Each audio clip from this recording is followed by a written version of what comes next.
First in high definition from the station on your side, this is WAVY News 10. Water woes, how this car ended up 10 feet in the air for an hour. And there's a food crisis in Franklin. Volunteers spend hours filling these shelves, and by the time they're done, they're all empty again. And wait till you hear who needs all this food. plus new information in the case of mentally disabled adults held captive in a basement. But first, a 25-year-old man's in the hospital after someone shot him several times outside his Virginia Beach motel. Friends tell 10 on your side he was on his way to buy cigarettes just before 4 this morning when someone walked up to him on Pacific Avenue at the oceanfront and started shooting. Katie Collette spoke to the victim's roommate and joins us now live from the scene. Katie? Nicole, she says it happened right here where I'm standing, just yards away from their front door, and she says she watched it all through these trees. For residents here at the Beach Carousel Motel and Apartments, the sound of gunshots woke them before the sound of their alarm clocks could. I heard 3 at first and then I ran out. And if I walk a little bit down from this walkway, I can see through the trees, and I saw my brother on the ground and it's a guy standing over him, and then 3 more gunshots went off. And then my boyfriend ran to go get him and brought him back here. Jessica Morgan, so close with her roommate, nicknamed Ski, she considers him a brother. She says he was on his way to a nearby 7-Eleven when at least one man walked up to him and shot him. My boyfriend carried him back here, and then he fell out here and just started coughing up blood everywhere and told us to call the police. With Ski lying on her doorstep, Jessica picked up the phone and dialed 911. I freaked out. I freaked out. I called the cops. I was screaming at the lady like I couldn't hold my patience, like it was too hard. But because I've never seen anything like that. I've never seen anyone get shot. I've never seen anyone with that much blood. She says the paramedics arrived immediately. The police not far behind. Ski rushed to the hospital while investigators began looking for suspects. While Jessica answered questions, she couldn't shake a terrible feeling about her roommate. I thought he was going to die. But later in the day, Beach Carousel residents received news they desperately wanted to hear. But he's fine. He's a survivor. He's going to be good.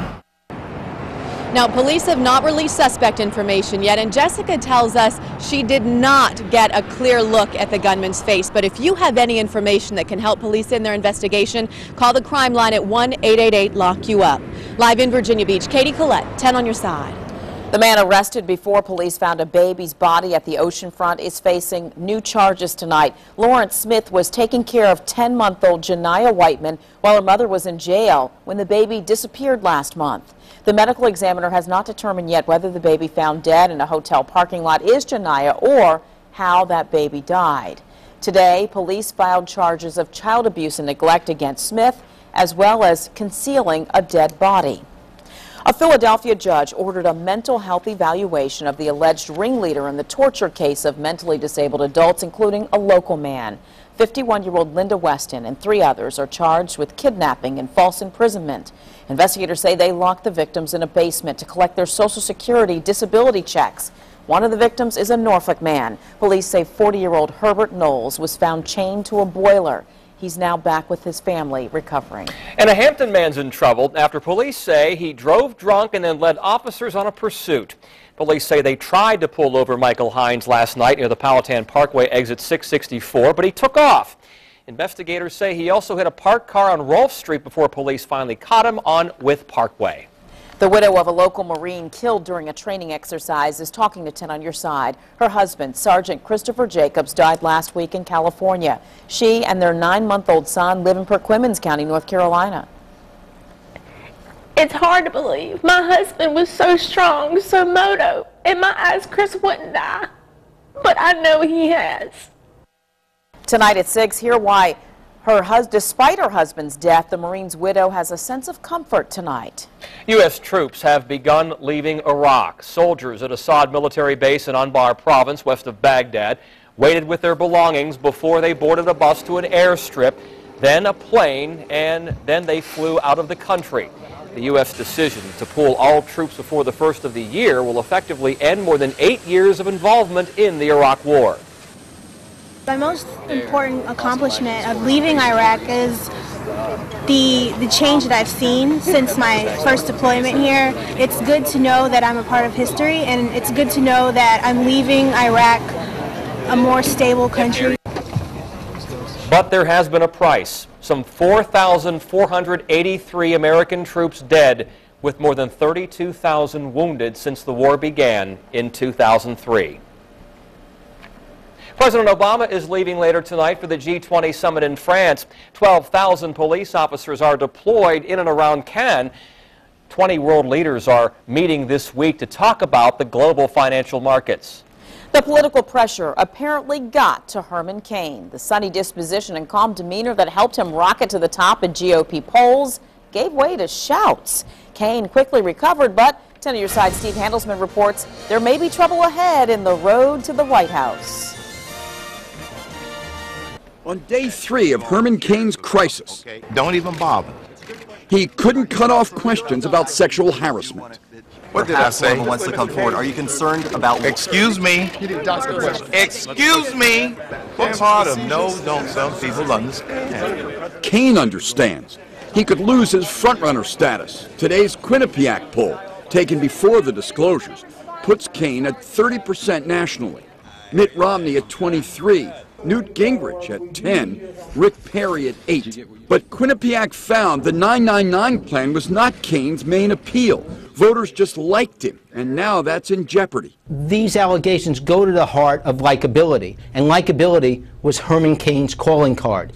One woman who accused Cain of harassment in the 90s reportedly got an uncommon full year of severance. A second accuser might tell her story of working for the Restaurant Association and Herman Cain. Cain implied the women are being used. There are factions that are trying to destroy me personally as well as this campaign. Cain rival Michelle Bachmann seemed to pile on. Because this is the year when we can't settle. This is the year when we can't have any surprises with our candidate. More surprises could lie ahead. Thank you. Characters from Herman Cain's past, with stories still to tell. But the woman whose lawyer said yesterday she wants to tell her story is tonight reportedly reluctant to go public. I'm Steve Handelsman, NBC News, Capitol Hill. New Hampshire will be the first state to hold a presidential primary on Tuesday, January 10th. This upcoming Tuesday is Election Day. There are several local and state races. Go to WAVY.com and click on the Politics tab. That's where you'll find On Politics, powered by 10 on your side, with a list of races and the candidates. The Virginia Beach School Board is accepting applications to fill the seat of a board member who recently resigned. She's Sandra Smith-Jones, and she stepped down October 31st to take a job in Saudi Arabia, or she did earlier this year, and originally said that she could still serve on the school board, but other members found that would be difficult. Smith-Jones represented the Kempsville district. When appointed, the new member will serve through 2012, and there will be an election next year for 5 seats on the board, including that Kempsville seat. Fort Monroe is now a national monument, but what will stay and what will go? New at 5:30, 10 on your side looks at the former Army post as it transitions from the past into the future. And a local agency that helps others also needs help. You might be surprised at who's walking through the doors here. We'll tell you why this food pantry is worried about the holidays. A potentially life-saving lighter. I guess this is the one time when smoking is beneficial. Hear how the lighter helped a man during a crime on Halloween night. And a look at our temperatures in the eastern half of the U.S. Not bad out there, but look at all this cold air out into here. We'll talk about that. We'll talk about some pleasant weather, too, in just a few minutes. You're watching WAVY News 10 at 5 with Tom Shad, Nicole Ribas, and Super Doppler 10 Chief Meteorologist Don Slater.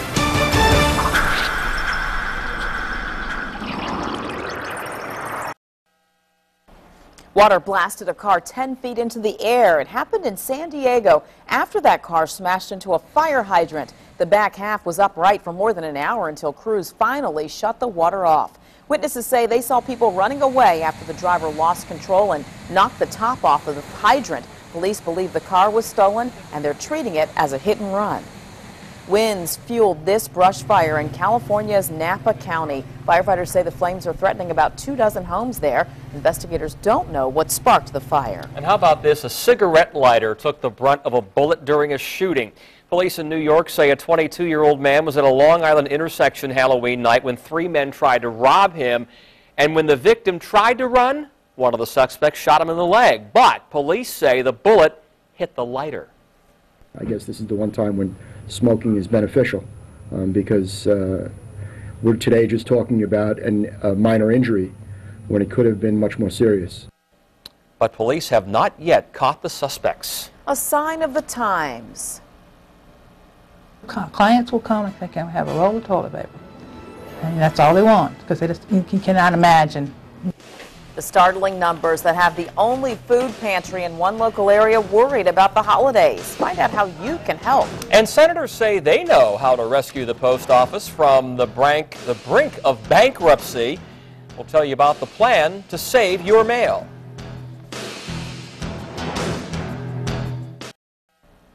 Organizers at a Franklin food pantry wonder how they'll make it through the holiday season. The Cooperative Ministry pantry is experiencing record high demand and record low donations. Then on your side's Ann McNamara explains why food is now flying off the shelves. This is the Cooperative Ministry. It's the only place in Franklin where people can come for emergency food items, and it's almost the holiday season and all the shelves are bare. This is very empty. What if your Thanksgiving dinner looked like this? Scrape together some stuffing, no cranberry sauce, barely enough pumpkin for pie. And this is the emergency supply. In '07, when I started, for the year, I gave out 387 bags that whole year. As of yesterday, we have given out already for this year alone 1,209 bags.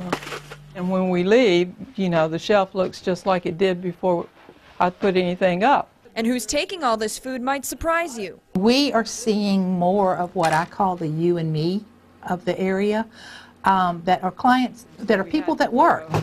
It's the highest demand in the pantry's 20-year history, and the first time it's making a public plea for donations. This is our bread, which we don't have. The pantry limits clients to one bag every 2 months. But they might have to make it every 3 if the number of donations stays this way. We are spending big money. Money from local grants and churches who have less and less to give. It costs nearly $2,000 a month to keep these shelves stocked. The only thing they're not short on, volunteers. I'm 26. I live in Franklin. I'm unemployed at the moment, and I come here to volunteer to help out. Who know the struggle firsthand. It's really, really hard. Everywhere you go, you apply, and we're not accepting applications, or you know, oh, I'll call you back and you don't hear anything. Because here, emergency food shopping is an everyday crisis. We don't turn anyone away that's really, really hungry. If you'd like to donate, here's what they really could use. The staples: peanut butter and jelly, spaghetti sauce, any type of canned meat. Now, for a complete list of what you can donate and where to drop it off, head to our website, WAVY.com. In Franklin, Ann McNamara, 10 on your side. And once again, that's the Cooperative Ministry. It's open Monday through Thursday, 9 till noon, 1 till 3 in the afternoon. The pantry is also open Friday from 9 till noon, and you can pick up or drop off donations during these times. Virginia's Department of Social Services wants to help cover the cost of staying warm this winter. The agency realizes people are struggling to make ends meet and encourages you to apply for fuel assistance. The program helps with various types of energy sources such as electricity, natural and liquid propane gas, oil, kerosene, coal, and wood. The deadline to apply is November 14th. For more information on the Energy Assistance Program and an application, just log on to WAVY.com and search for Fuel Assistance. Well, November has barely begun and winter's already knocking on the door. You could say it broke through in eastern Colorado with an early blizzard. Wow. Several inches of snow is on the ground in Denver. Blowing snow closed highways and canceled flights at Denver International Airport. The storm also knocked out power to thousands of homes and businesses barely 1 week into November, and already parts of the country dealing with their second snowstorm. Wow. Which is amazing. And it's a totally different story here. Isn't it nice? Yeah, nice fall day. We are lucky. Yeah, we are lucky, as a matter of fact. But we're going to catch a piece of that Colorado storm. No, not to worry, though. We're not going to get snow, and it's not likely to be anything real big. But we are going to catch a piece of it coming up on Friday. I want to show you what's going on right now. Skies clear as a bell throughout the area. It's going to be cold overnight. There is that Colorado snowstorm really exiting Colorado. You can see some of the snowfall in the blue color. over western Kansas, even into the panhandle of Oklahoma just a bit. So again, there is some snow out there, some rain on off into here. I want to show you how everything should be moving. Now we're going to get a brush with this storm coming up by Friday. Here's where things are at the midnight hour for us. Skies are clear. It's going to be a cold night, and then finally by Friday morning early we'll start to see some rainfall into the area. But you'll note that the bulk of this passes through North Carolina, central North Carolina, and misses our area. And I pretty well told you this last night that we're going to see this storm drop on through right along the North Carolina-South Carolina border. Well, that's where the center of the storm is going to be. The farther northward that you live into our area, especially into Virginia, the less your chances of rain coming up during the day on Friday. Thus, a brush with a storm coming up on Friday. Now, once that storm moves on off, it'll kick in with some wind, again, and some cooler air for Friday night and Saturday, and we'll show it to you on a much more localized basis. Here's where things are at 9 o'clock this evening. Very, very light wind, if any wind at all. We'll see a light west-southwesterly wind to start the day tomorrow morning at 7. Taking to the noon hour, 10-mile-an-hour winds, and at the end of the day, more of a southwesterly breeze. Now, that storm that hit Colorado, again, dropping right on down through here, and we're going to start to see some cloud cover move in by midnight tomorrow night.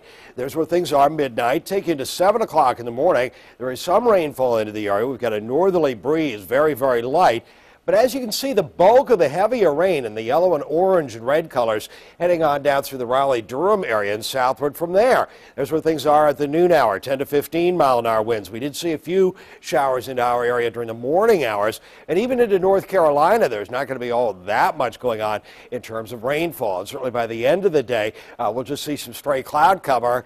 Get out of the way so you can see it, and the wind will kick in 15 to 25 miles an hour by the end of the day on Friday and into Saturday. That'll give us some cooler air as well. Here's a look at hardly a cloud in the sky out there, not too much as far as breezes. The only waves we're seeing are from the passing boats moving on through. Right now, clear skies. It's into the upper 50s. Our low last night in Norfolk was 52. However, anywhere inland, it dropped on down into the 30s. High today, 60, and we've seen some low 60s, obviously, into the area for today. 58 to around 62, 63 degrees into the area for right now, 57, 61, 57 degrees into Virginia Beach. Now, last night's lows, again, Norfolk was 50, but look at this, 37, 38, 36. It's going to get just as cold tonight, with especially the lack of wind that we're going to see, 34, 35, and 50 degrees surrounded by the water at Nags Head.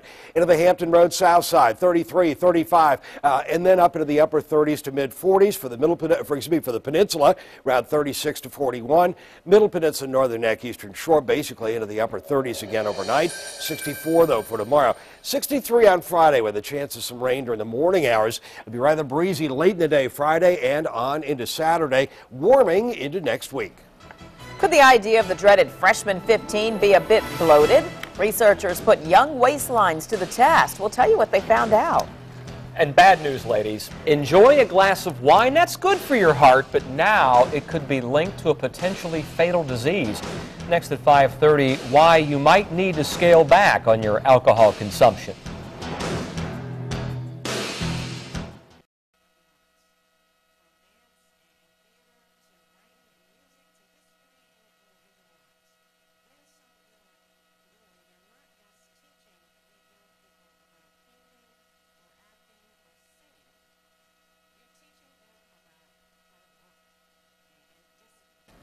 Some food for thought as we approach dinner time. Those incoming college students might not need to worry about the so-called freshman 15 after all. A new study from Ohio State and the University of Michigan discovered that most college students do not gain that much weight in their first year.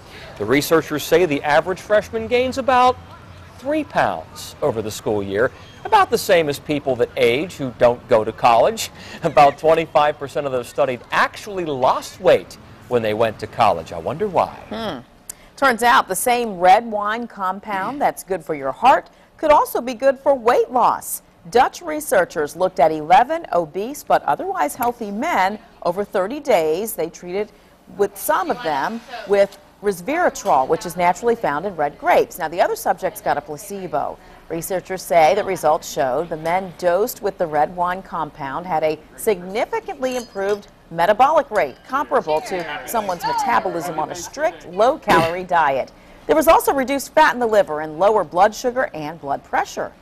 Resveratrol is also found in peanuts and dark chocolate. Lots of good news there. Yeah. Apple's iPad is a hot holiday gift, but scammers are targeting shoppers looking for a bargain. But we're on your side on how to spot a fake. More money for veterans living with disabilities. We'll tell you how much is coming their way and when they'll see that extra cash. That's next at 5:30.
Let's see here. Let me just get this on first. There, how's that? 1, 2, 3, 4, 5. October. Hello, hello. Really? Was there something else?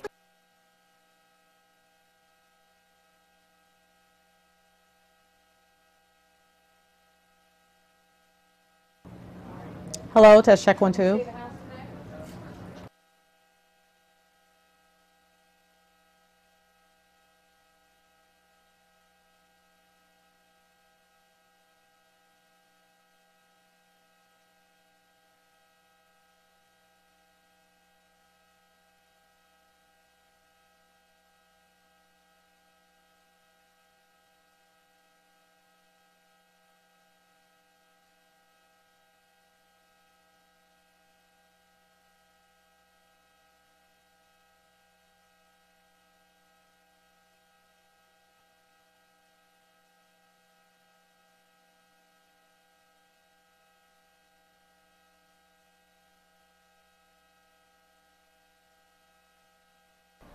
A small bipartisan group of lawmakers has a plan to save the financially strapped Postal Service. The Senate bill involves continuing Saturday service for at least 2 more years, closing post offices, and buying out 100,000 workers. The fact is that too many people still rely on the Postal Service for us to sit back and allow it to collapse. The bill would allow the Postal Service to receive a refund of nearly $7 billion overpaid into the federal employment retirement system. Several House Republicans oppose that idea, dubbing it a bailout.